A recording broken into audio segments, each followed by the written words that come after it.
Hello guys, welcome to my YouTube channel knowledge is power. तो हम पढ़ रहे हैं मौर्यन एम्पायर। कल की वीडियो में हमने लास्ट मौर्यन किंग पढ़ा था, अशोका, द ग्रेट अशोका। आज हमें पढ़ना है letter Mauryan empire.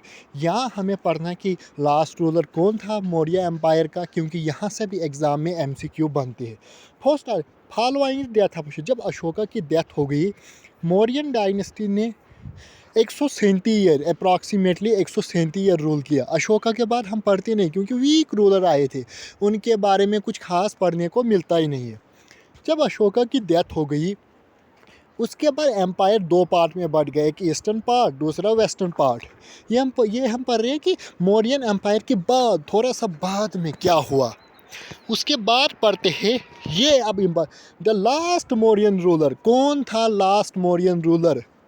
Ashoka last ruler नहीं है, बट अशोका के बाद ये मगर बृहदत्ता होता है, जिसको 184 BC में कमांडो इन चीफ जो ब्राह्मण होता है, पुष्पमित्रा सुंगा, इसको ये मार देता है और ये सुंगा डायनेस्टी लाता है, जो हम आगे पढ़ेंगे कल की वीडियो में। तो अब इनका मौर्य का एडमिनिस्ट्रेटिव कैसा होता है? क्यों अब किंग से क्वेश्चन नहीं बनते, अब मौर्यन एडमिनिस्ट्रेटिव से एग्जाम में क्वेश्चन देखने को मिलते हैं। हाईली सेंट्रलाइज्ड गवर्नमेंट थी। ये आती है कि सेंट्रलाइज्ड गवर्नमेंट थी कि डिसेंट्रलाइज्ड थी। तो मौर्यन एम्पायर सेंट्रलाइज्ड गवर्नमेंट थी। किंग के पास न्यूक्लियर पावर होती थी और किंग के साथ मंत्री परिषद होती थी। अगर आप मूवियों में कुछ एपिसोड उसके साथ देखो, किंग के साथ और मंत्री बैठते, जैसे कि सेनापति हो गया, दूसरे हो गए चीफ। अब किंग के पास पूरी पावर होती थी और मंत्री परिषद। तो यहाँ से युवराज किसे कहते थे? द क्राउन प्रिंस जो होता था। गोपा कहते थे पुरोहित, जो पंडित होता था उसको गोपा। ये क्वेश्चन आता है कि मौर्यन एम्पायर में गोपा किसे कहते थे? तो पंडित को कहा जाता था। सेनापति तो आपको पता ही होगा नाम से, commando in chief of army, other minister, यानी कि कमांडो इन चीफ होता था।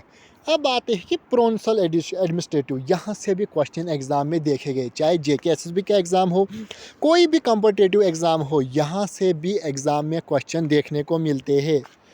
असल में मौर्यन एम्पायर 5 प्रोन्स से मिलकर बना है। वो ये 5 प्रोन्स से, अब खाली प्रोन्स याद नहीं करना है। क्यों पढ़ना हमें? ऐसे तो हमें फालतू में कुछ पढ़ना ही नहीं है, बट यहाँ से पूछा जाता है कौन से प्रोन्स की कौन सी कैपिटल थी। फर्स्ट प्रोन्स आता है उत्तरा प्रथा, जो नॉर्थन पॉइंट आता था मौर्यन एम्पायर का, जिसकी कैपिटल थी टैक्सिला। नेक्स्ट आता है अवंती प्रथा, जो वेस्टर्न पॉइंट आता है, जिसकी कैपिटल उज्जैन थी।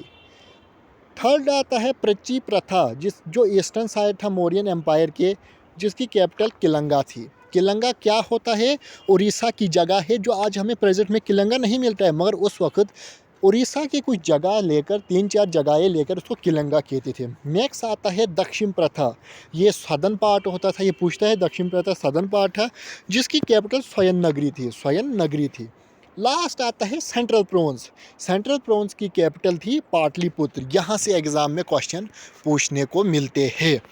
नेक्स्ट आता है इनका आर्ट एंड आर्किटेक्ट कैसा था। आर्ट एंड आर्किटेक्ट की बात करें, Mauryan art is classified into 2 group. According किसके अकॉर्डिंग मिलती है? आनंद कुमार सोमी के अकॉर्डिंग आर्ट, मौर्यन एम्पायर का आर्ट हमें 2 ग्रुप में मिलता है। एक मिलता है पॉपुलर आर्ट, दूसरा मिलता है रॉयल आर्ट। पॉपुलर आर्ट का स्क्रिप्चर मिलते हैं हमें यक्षा एंड यक्षिणी के बारे में मिलता है। अब यक्षा यक्षिणी क्या होता है? जो भी कुछ मंत्री परिषद पर है, उनकी रखवाली जैसे जो करते हैं उसे यक्षा कहते हैं। जो अब मेल जेंडर में आते हैं उसे यक्षा कहते हैं, जो फीमेल जेंडर में आते हैं उसे यक्षिणी कहते हैं, जो रक्षा करे पूरे, एक स्तंभल जैसा है। तो यक्षा की हमें मथुरा में मिलता है, और यक्षिणी के विदाशा MP में मिलता है, विदांगा पटना में। और रॉयल आर्ट की बात करें, यहाँ पर रॉयल पैलेसेस मिलती हैं। चंद्रगुप्त मौर्य के वक्त कुमारा पटना में। मगर जो फाइन कौन थे? जो बाहर से आते थे, ये एक ट्रेवलर था फाइन। ये एग्ज़ाम में क्वेश्चन आता। फाइन ने कहा था जो रॉयल आर्ट था मौर्यन एम्पायर के वक्त, उसे क्रिएशन ऑफ गॉड कहते थे। किसने कहा है मौर्यन एम्पायर को क्रिएशन ऑफ गॉड? वो कहा है फाइन ने। ये भी एग्ज़ाम में पूछा जाता था। बहुत सारे स्टूपास बनाए थे और build throughout the empire to ensure Buddha, example Sanchi Bharat. ये क्या है स्टूपा? अब स्टूपा क्या होते थे? जो गौतम बुद्धा है उसकी जो समाधि होती है वो अलग अलग बक्सों में रखी जाती थी। इसने वो बक्से बनवाए थे और अलग अलग रखे थे मौर्यन एम्पायर में। किसने? किसने रखे थे? इसी मौर्यन एम्पायर ने। एक आता है सांची स्टूपा इन भारत स्टूपा, ये बहुत ही इंपॉर्टेंट स्टूपाज है। नेक्स्ट आते हैं कुछ pillar represent masterpiece of masterpiece of Mauryan sculpture. कुछ ऐसे पिलर बनाए गए हैं मौर्यन एम्पायर के वक्त, जो कहाँ पर है, यहाँ से भी एग्ज़ाम में क्वेश्चन आता। सिंगल लाइन कैपिटल, ये पिलर रामपुरवा, यहाँ पर मुझे लिखना बोल के, रामपुरवा बिहार में है। 4 लाइन कैपिटल, ये भी एग्ज़ाम में पूछा गया था, ये सारानाथ सांची उत्तर प्रदेश में है। कार्विड एलिफेंट, ये ढोली उड़ीसा में है, ये पूछा जाता है पिलर। इंगविड एलिफेंट, तो ये हमें मिलता है कालसी देहरादून। देहरादून कहाँ है, किसकी कैपिटल? उत्तराखंड में।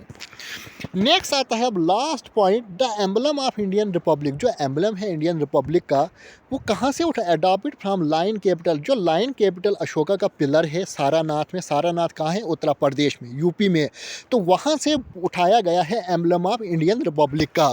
तो आई होप आपको मेरी वीडियो पसंद आई होगी। चैनल को शेयर एंड सब्सक्राइब ज़रूर कीजिए।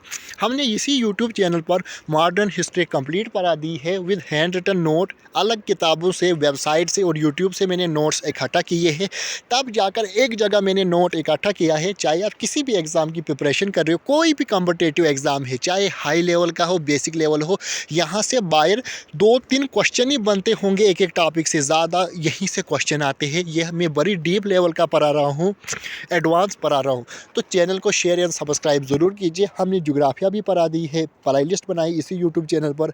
मॉडर्न हिस्ट्री ऑफ इंडिया पढ़ा रहे हैं, पॉलिटिकल ऑफ इंडिया पढ़ा रहे हैं, और हमने MCQ सीरीज़ भी स्टार्ट की है। तो आप एक एक वीडियो कंटिन्यूसली देख सकते हो। चैनल को शेयर एंड सब्सक्राइब ज़रूर कीजिए।